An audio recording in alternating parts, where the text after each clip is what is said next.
Hello, আসসালামু আলাইকুম viewers. আপনারা কেমন আছেন? আশা করি সবাই ভালো আছেন। রীতিমতো আমার কবুতর লফটে চলে আসলাম। আপনাদের প্রতিনিয়ত আমার কবুতরের লফটের তথ্য আপনাদের দিচ্ছি। আজকেও নতুন একটা তথ্য দেব। এই যে দেখেন আমি নতুন একটা কবুতরের খোপ নিয়ে আসছি। লফটে মাশাআল্লাহ কবুতর দিন, দিন বেড়েই যাচ্ছে। এবার মাশাআল্লাহ ৬ জোড়া কবুতরের বাচ্চা হইছে। ভাবছি আমি ইনশাআল্লাহ সবগুলাকে রেখে দেব। তাই নতুন একটা খোপ নিয়ে আসলাম যাতে কবুতরের থাকতে সুবিধা হয়।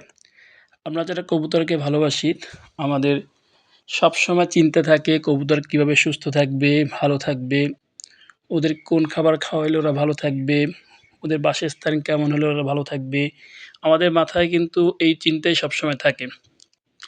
আপনারা তো অনেকে দেখেন শুধু আমরা ভিডিও করতেছি কিন্তু আমাদের কিন্তু প্ল্যানিং সবসময় থাকে। মোটামুটি ওদের নিয়ে আমরা যারা চিন্তা করি, যারা কবুতর পুষি বা কবুতরকে আমরা ভালোবাসি।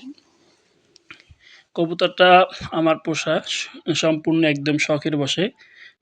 আমি শখ ছাড়া অন্য কোনো আমার নেয়াত নেই। শখের বশেই কবুতর পালা। আর এদেরকে ভালো লাগে ছোটোবেলা থেকেই তাই। দেখেন আমার কবুতরগুলো মাশাআল্লাহ খাচ্ছে। সবাই মাশাআল্লাহ সুস্থ আছে আপনাদের দোয়ায়। মাশাআল্লাহ সবাইগুলাই বাচ্চা আছে কবুতরগুলায়।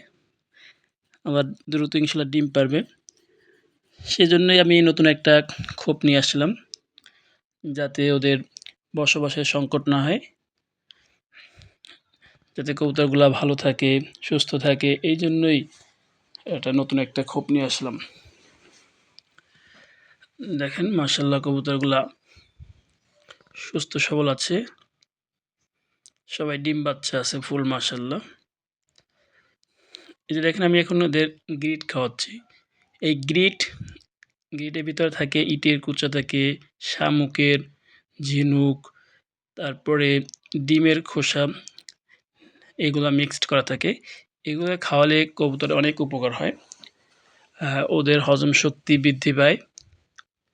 তারপরে ডিম অনেকের ডিম হইছে নরম হয়, একদম পাতলা হয় যার ফলে একটু আঘাত লাগলেই ভেঙে যায়।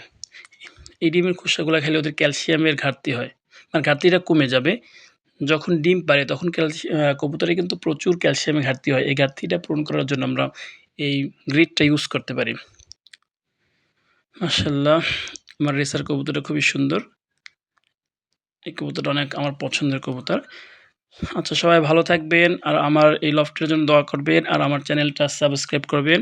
সবাইকে আল্লাহ হাফেজ।